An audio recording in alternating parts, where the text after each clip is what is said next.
میرے محترم بزرگوں اور عزیز بھائیوں،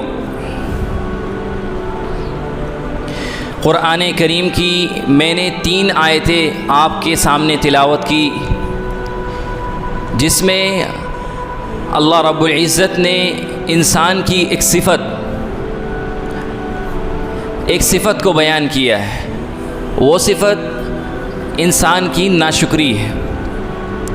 کہ انسان اپنے رب کا ناشکرا ہے۔ اس بات کو اللہ رب العزت نے ان آیتوں کے اندر بیان کیا، اور ساتھ میں ایک چیلنجنگ وے میں، ایک چیلنجنگ انداز میں اللہ نے اس بات کو بھی ذکر کیا کہ اگر تم اپنے رب کی نعمت کو شمار کرنا چاہو تو شمار نہیں کر سکتے۔ یہ بات حقیقت ہے۔ ہر انسان اپنی زندگی میں غور کر کے دیکھے، غور کرے کہ اللہ رب العزت نے کتنی نعمتوں سے انسان کو نوازا ہے، تو آپ خود اس بات کو ایڈمٹ کریں گے، خود اس بات کو مان لیں گے کہ ہم اللہ کی نعمت کا شکریہ ادا نہیں کر سکتے، نہ شمار کر سکتے ہیں۔ سب سے بڑی نعمت جو اللہ کی ہم پر ہے وہ یہی ہے کہ اللہ نے ہمیں انسان بنایا ہے، یعنی اشرف المخلوقات، سب سے عزت دار، سب سے عزت والی مخلوق۔ ورنہ اللہ تعالیٰ اگر ہم کو انسان کے بجائے کوئی جانور بنا دیتا، گدھا بنا دیتا، گھوڑا بنا دیتا، کتا بنا دیتا، ہم کسی کے انڈر میں رہتے، گدھا ہوتا تو ادھر سے ادھر سامان ڈھو رہا ہوتا، اوپر سے ڈنڈا بھی بج رہا ہوتا۔ یہ اللہ تعالیٰ کہنا چاہتا ہے کہ انسان کو ہم نے اشرف المخلوقات، یعنی تمام مخلوق جتنی اللہ کی ہیں ان میں سب سے زیادہ عزت دار بنایا ہے، جانور نہیں بنایا۔ تو یہ تو اللہ رب العزت کا بہت بڑا فضل ہے۔ ہر انسان کو اس بات پر غور کرنا چاہیے، اور پھر یہ بھی کہ انسان بنایا ہے تو ایمان والا بنایا ہے۔ جو ایمان والا ہے، اسلام والا ہے، یعنی اللہ پر، اس کے رسول پر ایمان رکھتا ہے، یہ بہت سارے اللہ رب العزت کی نعمتیں، ان میں سب سے بڑی نعمت یہی ہے کہ ایک انسان ہے اور ایمان والا انسان۔ ایک سائل، ایک فقیر ایک اللہ والے کے پاس آیا۔ میں بتانا چاہ رہا ہوں کہ اس کے علاوہ کتنی نعمتیں اللہ نے ہم کو دی ہیں، مگر ہماری نظر ان سب کی طرف نہیں جاتی۔ ایک فقیر ایک اللہ والے کے پاس آیا اور آ کر یہ کہا کہ اللہ کے نام پر کچھ دے دو، غریب ہوں، ضرورت مند ہوں، محتاج ہوں، کچھ دے دو۔ تو اللہ والے نے اس سے کہا کہ بھائی آپ کہاں سے غریب ہو، کہاں سے غریب ہو، آپ تو مالدار آدمی ہو۔ انہوں نے کہا، اس فقیر نے کہا کہ یہ کیسی مذاق کرتے ہیں آپ، میری جیب میں 2 ٹکے نہیں ہیں، 2 پیسے نہیں ہیں، میں غریب آدمی ہوں اور آپ مجھے امیر مالدار بتا رہے ہیں۔ تو اللہ والے نے اس سے کہا کہ تمہارے پاس یہ 2 آنکھیں جو ہیں، یہ 2 آنکھ تم مجھے دے دو اور اس کی قیمت لے لو، بتاؤ کیا قیمت لیتے ہو؟ وہ حیران رہ گیا کہ یہ کیسا سودا ہے۔ تو اس نے کہا کہ بھلا کوئی آدمی اپنی آنکھ کیسے بیچ سکتا ہے؟ تو اللہ والے نے کہا کہ پھر 2 آنکھیں نہیں بیچ سکتے تو 2 ہاتھ ہیں، 2 ہاتھ میں سے ایک دے دو یا پھر دونوں دے دو، بتاؤ کیا قیمت لگانا چاہتے ہو؟ وہ پھر حیران رہ گیا کہ کیسی باتیں کر رہے ہیں۔ تو اللہ والے نے پھر تیسرا سوال کیا کہ تمہارے پاس 2 پیر ہیں، 2 پیر میں سے ایک پیر مجھے فروخت کر دو اور اس کی قیمت لے لو، بتاؤ کیا قیمت لیتے؟ تو اس فقیر کو اس اللہ والے پر غصہ آ گیا کہ میں آپ سے مدد مانگنے کے لیے آیا تھا کہ اللہ کے نام پر کچھ دے دو، مگر آپ میری مذاق بنا رہے ہیں۔ بھلا کوئی آدمی اپنا ہاتھ، اپنا پیر، اپنی آنکھ کیسے بیچ سکتا ہے؟ کیسے دوسرے کو فروخت کر دے گا؟ تو اللہ والے نے اس کو سمجھایا کہ یہی تو مالداری ہے کہ اللہ رب العزت نے تمہیں اس قابل بنایا ہے، تم کر سکتے ہو، کھا سکتے ہو، تمہارے پاس 2 آنکھیں ہیں، تمہارے پاس یہ خوبصورت جسم ہے، اتنا خوبصورت جسم کسی مخلوق کا نہیں ہے جتنا انسان کا ہے، اور پھر بھی تم اپنے آپ کو غریب بنا رہے ہو اور اللہ کی ناشکری کر رہے ہو۔ تو اس نے کہا کہ حضرت مجھے بات سمجھ میں آ گئی ہے، واقعی میں ضرورت مند نہیں ہوں، مجھے اللہ تعالیٰ نے غریب نہیں بنایا ہے، مجھے اللہ تعالیٰ نے امیر ہی بنایا ہے، میں مالدار ہوں۔ مالدار ہونے کی الگ الگ فارمز ہو سکتی ہیں، الگ الگ شکلیں ہو سکتی ہیں۔ ایک اور مثال دیتا ہوں، ایک آدمی گزر رہا ہے، جا رہا ہے، غریب آدمی ہے، اس کے پاؤں میں چپل نہیں ہے، وہ دل ہی دل میں اللہ تعالیٰ سے یہ شکایت کر رہا ہے کہ یا اللہ یہ دیکھو فلاں بندہ یہ جا رہا ہے، یہ جا رہا ہے، یہ جا رہا ہے، اس کے پاس اتنے اچھے کپڑے ہیں، یہ ہے فلاں چیز ہے، سواری ہے، اس کے پاس جوتے ہیں مگر میرے پاس تو جوتے تک نہیں ہیں، پیروں میں سلیپر تک نہیں ہے، یا اللہ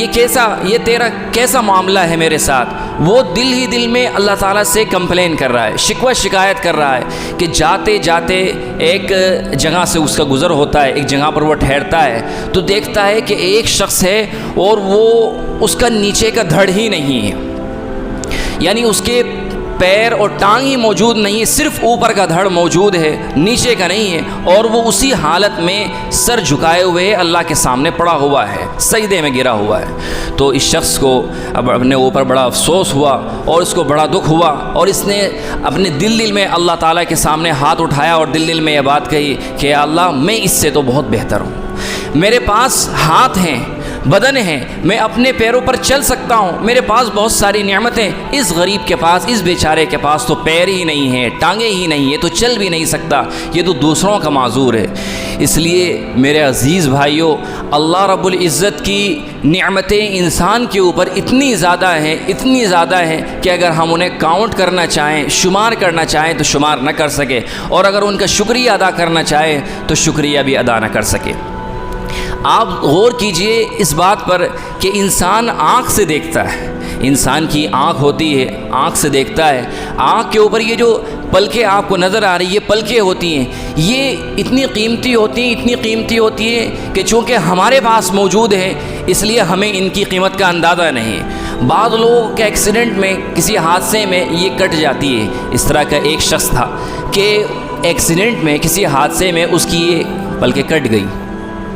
اب یہ پلکیں اتنی امپورٹنٹ ہے، اتنی اہم ہے انسان کی آنکھ کے لیے کہ وائپر کا کام کرتی ہے۔ وائپر دن میں پلکیں کتنی مرتبہ بند ہوتی ہیں اور کھلتی ہیں آپ کو اندازہ بھی نہیں، ہم گن بھی نہیں پاتے کہ کتنی مرتبہ آدمی اپنی پلکوں کو بند کرتا ہے اور کھولتا ہے، اور اس کی آنکھ کے اندر ایک تھوڑا سا پانی ہوتا ہے، وہ اس پانی کے ذریعے یہ پلکیں وائپر کا کام کرتی ہے اور بار بار آنکھ کو صاف کرتی رہتی ہے۔ جو ڈسٹ، جو دھول انسان کی باڈی پر جمتا رہتا ہے، وہ دھول جو آنکھ کے اندر جاتا ہے، اس دھول کو، اس ڈسٹ کو یہ وائپر کی طرح صاف کرتی رہتی ہے۔ لیکن ہمیں اس بات کا اندازہ نہیں۔ تو ایک شخص تھا، کسی ایکسیڈنٹ میں اس کی یہ پلکیں ٹوٹ گئی، پھٹ گئی، خراب ہو گئی۔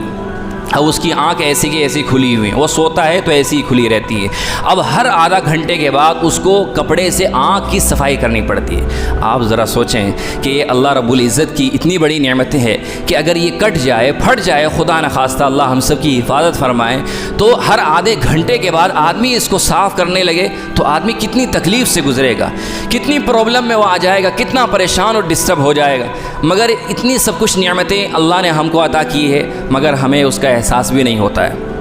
ایک اور مثال دیتا ہوں، حضرت مولانا پیر ذوالفقار صاحب بڑے حضرت فرماتے ہیں کہ میرا ایک دوست ہے امریکہ سے، کہ وہ MBBS ڈاکٹر ہے، ڈاکٹر کی بات کہ MBBS ڈاکٹر ہے، کہ ایک مرتبہ ہم ایک مجلس میں تھے، مجلس لگی، رات میں جب آرام کا وقت آیا تو سب لوگ بیڈ پر اپنے اپنی جگہ پر سو گئے۔ رات میں میری آنکھ کھلی تو میں نے ان ڈاکٹر صاحب کو دیکھا کہ وہ دیوار پر اس طرح ٹیک لگائے ہوئے ہیں اور پیر پھیلائے ہوئے ہیں اور اسی طرح آنکھ بند کر کے سو رہے ہیں۔ تو میں نے سوچا ویسے ہی بیٹھے ہوں گے۔ میں نے ان سے پوچھا کہ بھائی آپ نہیں سوتے، آپ آرام نہیں کریں گے؟ تو انہوں نے جواب دیا کہ میرے سونے کا طریقہ ہی یہی ہے، کہ میرے سونے کا طریقہ یہی ہے، میں اسی طرح سوتا ہوں۔ کہ ایسا کیوں؟ بیڈ پر لیٹ کر نہیں سوتے، یہ زمین پر نہیں سو سکتے؟ کہ حضرت جو انسان کی، میرے ساتھ ایک پرابلم ہے، پرابلم یہ ہے کہ جو انسان کی یہاں سے نالی ہوتی ہے،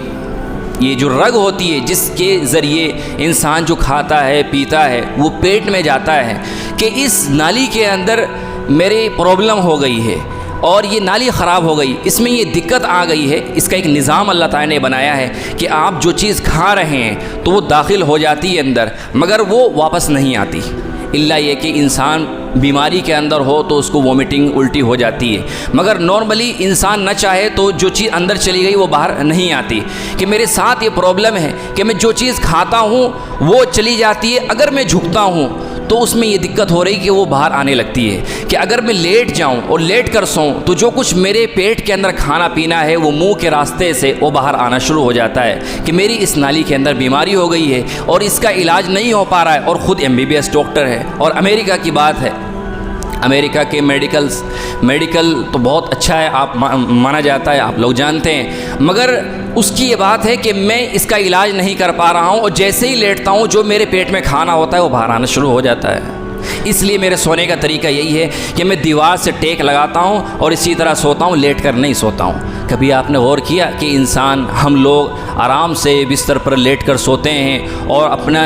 راحت و آرام ہم کو ملتا ہے، اپنی جو تھکان ہوتی ہے اس کو ہم ختم کر لیتے ہیں۔ کبھی آپ نے غور کیا کہ اگر یہ سونے کا طریقہ ہمارا اس طرح چینج ہو جائے، خدا نخواستہ اس طرح بدل جائے، تو انسان کتنی کلفت سے، کتنی پرابلم سے گزرے گا۔ اس لیے ہر حال میں اللہ رب العزت کا شکر ادا کرنا چاہیے۔ اللہ کی اتنی نعمتیں اللہ نے ہم کو عطا فرمائی ہیں، کھانے کی، پینے کی، رہنے کی، سہنے کی، ان پر ہر وقت اللہ رب العزت کا شکریہ ادا کرنا چاہیے۔ اسی لیے اللہ تعالیٰ نے ایک چیلنجنگ انداز میں، ایک چیلنج کرنے والے طریقے سے اس بات کا ذکر کیا کہ اگر تم اللہ کی نعمت کو شمار کرو گے، شمار کرنا چاہو، لا تحصوها، تو یہ تمہاری طاقت سے باہر ہے، تم شمار نہیں کر سکتے۔ اللہ رب العزت کی نعمتیں ہی اتنی زیادہ ہیں۔ آج اللہ جو ہم کو یہ نعمت دے رہا ہے، آج جو نعمتیں ہم کو اللہ کی طرف سے مل رہی ہیں، جو احسانات ہم پر اللہ کی طرف سے ہو رہے ہیں، قیامت کے دن ان سب نعمتوں کا اللہ تبارک و تعالی حساب لے گا، ان احسانات کے بارے میں پوچھے گا۔ قرآن کریم کی آیت ہے لَتُسْأَلُنَّ يَوْمَئِذٍ عَنِ النَّعِيمِ، کہ یقیناً definitely you will be asked on the day of judgment about the favors of Allah، کہ قیامت کا دن جس دن ہوگا، یقیناً ایبسلوٹلی یقیناً تم سے اللہ کی نعمت کے بارے میں سوال کیا جائے گا کہ اللہ نے تم کو یہ نعمت دی، تم پر یہ احسانات کیے، تم نے ان نعمتوں کا کیسے شکریہ ادا کیا، تم نے ان نعمتوں پر اللہ رب العزت کا کتنا شکریہ ادا کیا، ہم کو یہ بتائیے۔ اسی لیے قرآن کریم کی تعلیم یہ ہے کہ ہر حال میں اللہ رب العزت کا شکریہ ادا کرتے رہنا چاہیے۔ انسان جب اچھی حالت میں ہوتا ہے، اچھی پوزیشن میں ہوتا ہے، ٹھیک حالت میں ہے، تو وہ شکریہ ادا کر لیتا ہے اور نارمل رہتا ہے، مگر جیسے ہی کوئی پرابلم آتی ہے تو وہ بے صبرہ بن جاتا ہے۔ قرآن کریم نے اس کا بھی ذکر کیا۔ میں نے جو آیت آپ کے سامنے پڑھی، وَإِذَا مَسَّ الْإِنسَانَ الضُّرُّ دَعَانَا، کہ ہر انسان کی زندگی میں کبھی تکلیف آتی ہے، کبھی خوشیاں آتی ہے، کبھی غم، کبھی تکلیف، اس طرح کا سلسلہ چلتا رہتا ہے، مگر قرآن کریم یہ بتانے کی کوشش کر رہا ہے کہ انسان کتنا ناشکرا ہے، وہ اپنے رب کو کتنا زیادہ بھولنے والا ہے۔ وَإِذَا مَسَّ الْإِنسَانَ الضُّرُّ دَعَانَا، کہ جب انسان کو کوئی تکلیف پہنچتی ہے، کوئی پرابلم میں وہ آ جاتا ہے، تو اللہ تبارک و تعالیٰ کہہ رہا ہے کہ وہ اٹھتے ہوئے بھی، بیٹھتے ہوئے بھی، کھڑے ہو کر بھی، لیٹتے ہوئے بھی ہم کو پکار رہا ہے، ہم کو پکار رہا ہے، ہماری طرف آواز پر آواز لگا رہا ہے کہ یا اللہ میں پرابلم میں ہوں، یا اللہ میری یہ دقت ہے، آپ میری اس پریشانی کو ختم فرما دیجئے، اس پرابلم کو حل فرما دیجئے۔ اور پھر اللہ تبارک و تعالیٰ کی طرف سے مدد آتی ہے، اللہ تعالیٰ اس پرابلم کو، اس مشکل کو ختم کر دیتا ہے۔ تو قرآن کریم یہ کہتا ہے کہ انسان اتنا ناشکرا ہے۔ وَإِذَا مَسَّ الْإِنسَانَ الضُّرُّ دَعَانَا لِجَنبِهِ قَاعِدًا أَوْ قَائِمًا فَلَمَّا كَشَفْنَا عَنْهُ ضُرَّهُ، کہ جب ہم نے اس کی پریشانی کو، اس کی تکلیف کو دور کر دیا، تو اب بالکل وہ پہلی والی حالت پر پہنچ جاتا ہے، جیسے وہ پہلے ناشکرا تھا، پہلے اللہ تبارک و تعالیٰ کی شکر گزاری نہیں کرتا تھا، پھر اسی حالت میں آ جاتا ہے۔ یہ انسان کی حالت۔ اس آیت کی روشنی میں ایک بات مجھے یاد آ رہی ہے، میں اس بات کو ختم کر کے میں یہ بات ختم کروں گا، پہلے اس بات کو بتاتا ہوں کہ انسان کی زندگی میں پریشانی، پرابلم، مصیبتیں آتی رہتی ہیں، مگر ہم یہ کیسے طے کریں گے، یہ کیسے پہچانیں گے کہ یہ جو پریشانی ہے یہ میرے لیے مصیبت ہے، یہ میرے لیے آزمائش ہے؟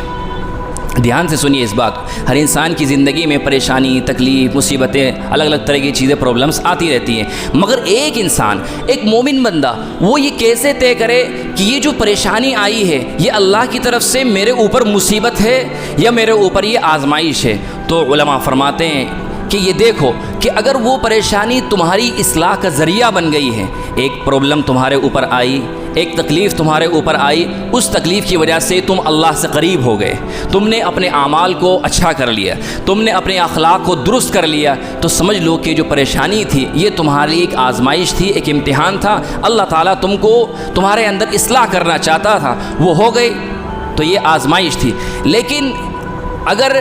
پریشانی آئی اور آپ نے اپنے آپ کی اصلاح نہیں کی، اس پریشانی کو آپ نے امتحان نہیں مانا، تو اب وہ مصیبت ہے۔ اب بجائے آدمی اللہ کی طرف رجوع کرنے کے زبانی شکوہ شکایت کر رہا ہے کہ ایک پریشانی ختم نہیں ہوتی، دوسری پریشانی آ جاتی ہے، آدمی کفریہ باتیں کہنا شروع کر دیتا ہے، نہیں معلوم کہ کیا ساری کی ساری پریشانی اللہ مجھے ہی کیوں دیتا ہے اور کسی کو کیوں نہیں دیتا، میں ہر وقت پریشانی میں مبتلا رہتا ہوں، تو آدمی اس طرح کفریہ باتیں کرنے لگتا ہے۔ قرآن کریم میں اللہ نے اس کا بھی ذکر کیا ہے، فَأَمَّا الْإِنسَانُ إِذَا مَا ابْتَلَاهُ رَبُّهُ فَأَكْرَمَهُ وَنَعَمَهُ، کہ ہم انسان کو آزماتے ہیں، انسان کو آزمایا، اللہ تعالیٰ نے اس کو عزت دی، اس کو دولت دی، اس کو مال دیا، سب کچھ دیا، تو اب وہ خوش ہے۔ فَأَكْرَمَهُ وَنَعَمَهُ کہہ رہا ہے کہ اللہ نے مجھے بہت دیا ہے، مگر وَأَمَّا الْإِنسَانُ فَقَدَرَ عَلَيْهِ رِزْقَهُ، کہ انسان کو اللہ تعالیٰ کبھی آزماتا ہے تکلیف دے کر اور رزق میں تنگی کر دیتا ہے، کاروبار ٹھپ ہو گیا ہے، پریشانی ہو رہی ہے، تو اب وہ کہتا ہے فَيَقُولُ رَبِّي أَكْرَمَنِ، کہ فَيَقُولُ رَبِّي أَهَانَنِ، کہ میرے رب نے میری توہین کی ہے اور مجھے آزمائش پہ آزمائش مل رہی ہے، تکلیف پہ تکلیف مل رہی ہے۔ اس لیے دونوں حالتیں ہر انسان کی زندگی میں آتی ہیں، خوشیاں بھی آتی ہیں، تو خوشی جب آئے تو انسان کو صبر کرنا، خوشی جب آئے تو انسان کو شکر کرنا چاہیے، اللہ رب العزت کا شکریہ ادا کرنا چاہیے، اور جب تکلیف آئے تو پھر صبر کرنا چاہیے۔ شکریہ کا طریقہ کیا ہے؟ حضرت سلیمان علیہ السلام اللہ کے نبی گزرے ہیں، ان کی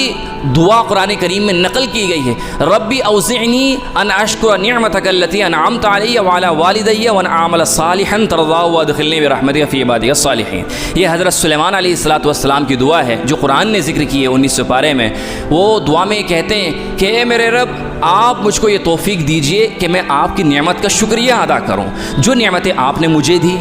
میرے والدین کو دی، میں ان کا شکریہ ادا کروں، آپ مجھ کو اس بات کی توفیق دیجیے۔ تو سب سے پہلے شکر گزاری کی اللہ تعالیٰ سے توفیق مانگنی چاہیے اور اپنی زندگی کو اللہ کے حکم کے مطابق ڈھالنا چاہیے، اور جو نعمتیں اللہ نے آپ کو دی ہیں ان کا اظہار بھی کرنا چاہیے۔ اگر اللہ تعالیٰ نے آپ کو مال دولت سے نوازا ہے تو آپ اچھا کھائیے، اچھا پہنیے اور اللہ کے راستے میں خرچ کیجیے۔